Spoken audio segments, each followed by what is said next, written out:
ardayda iskuulka Ilays ka tirsan sanadadii horena awardska waa heli jireen sanadkan awardska waa heleen Africa iyo dhammaan ardaydii centerka isticmaalaysayna waa ugu sareeyeen hambalyo.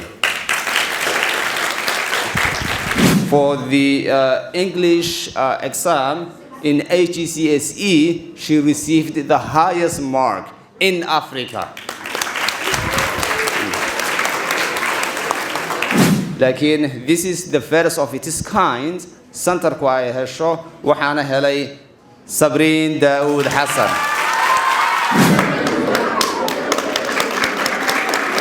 ilaa 5 iskuul baa Muqdisho nooga yimaada halka u fiirso ilaa 5 iskuul baa Muqdisho ka yimaada 10ka award ee Muqdisho ay heshay 5 kamid ayaa helay micnaheedu waxa weyn boqolkiiba 50 awardskii Muqdisho ay heshay Ilays Academy baa helay magacay waa Badri Cabdillaahi waxaan ka socdaa in exam center ku taala in degmo yar oo sheekh la dhaho exam centerkaas waxay u adeegtaa iskuulada regionka ku yaala oo dhan exam centerka kale inuu soo dhaw waxa laga yaabaa in Nairobi ku taalo hadaba maanta waxaanu ka nimid all the way from sheekh si abaalmarino iskuulka Ilays aynu u godoonsiino thank you abaalmarinahaasu level kala duwan bay leedahay oo Pearson waxa weeyaan waa one of the largest exam body ka jirta in dunida globally muxuu ahay bixisa imtixaannada in ardayda wax ku dhigta in manhajka UK marka waxay leeyihiin 3 level bay leeyihiin mid waxa weeyaan waa country level mid waxa weeyaan waa continental level midna waa global level marka hadii tusaale ahaan imtixaanka mathka marka la qaadayo waxa laga yaabaa centeriska bidida ay ku tahay oo dhan isku waqti bay ka bilaabmaysaa isku waqti markay ka bilaabmato Africa oo dhan ardaydii ku gashay imtixaanka maadada xisaabta ayaa ugu sareeyay sidoo kale ardayda centerka wada isticmaalaya ayaa laga yaabaa in la eego yaa 600 arday baa sanadkii hore isticmaalay 600 yaa ugu sareeyay marka ardayda iskuulka Ilays ka tirsan sanadadii horena awardska waa heli jireen sanadkan awardska waa heleen Africa iyo dhammaan ardaydii centerka isticmaalaysayna waa ugu sareeyeen hambalyo. laakiin iskuulka macallimiinta iyo shaqaalaha kale aad buu shaqeeyaan shaqada adag ay qabtaan anaguna qayb kamid ah waa ku faana waayo meesha imtixaanka ka galaysan waa centerka iyaga meesha awardska helaysana waa centerkii marka iskuulka Ilays awardkii waa helay laakiin sababtan ilaa Hargeysa ilaa Muqdisho ilaa sheekh aan uga yimi waxa weeyaan guusha aad gaadheen anaguna qayb baan ku noqon kula dhuuqayna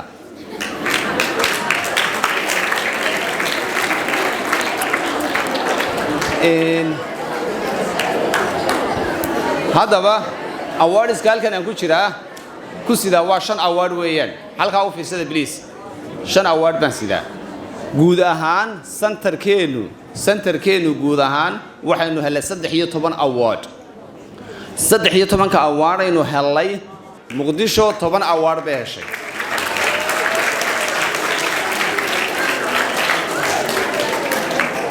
tobanka ilaa 5 iskuul baa Muqdisho nooga yimaada halka u fiirso ilaa 5 iskuul baa Muqdisho ka yimaada 10ka award ee Muqdisho ay heshay 5 kamid ayaa helay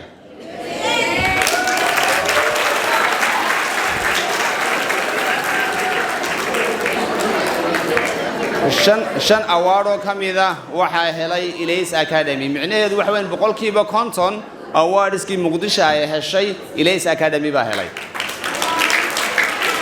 the highest performance amaba grade-ka ugu sareeya ee 20kii iskuul ee centerkeena isticmaalay sanadkii hore maadada information and communications technology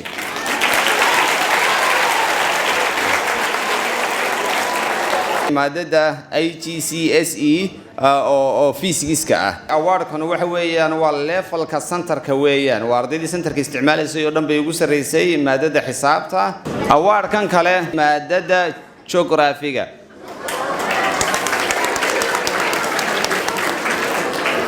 waxaanay noqotay ardayadii ugu sareysay iskuulada centerka isticmaala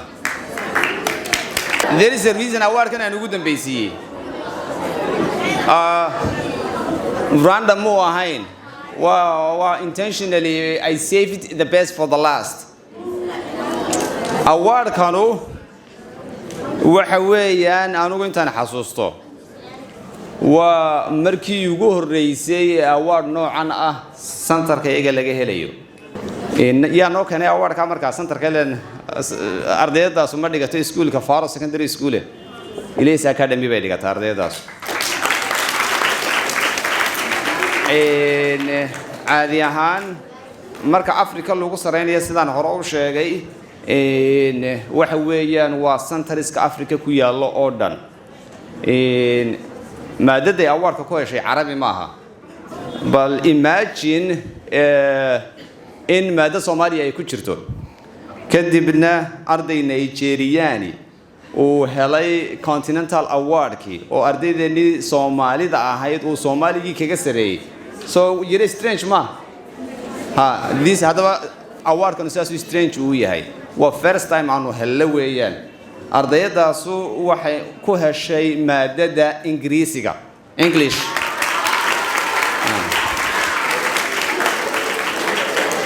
waxaa jira wadamo badan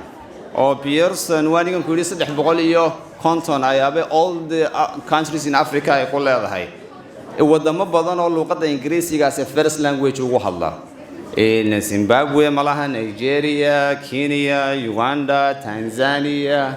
South Africa and you name it too many countries but out of those countries and the students who set for the English exam in IGCSE she received the highest mark in Africa lakin this is the first of its kind centerku ay hesho waxaana helay Sabreen Daoud Hassan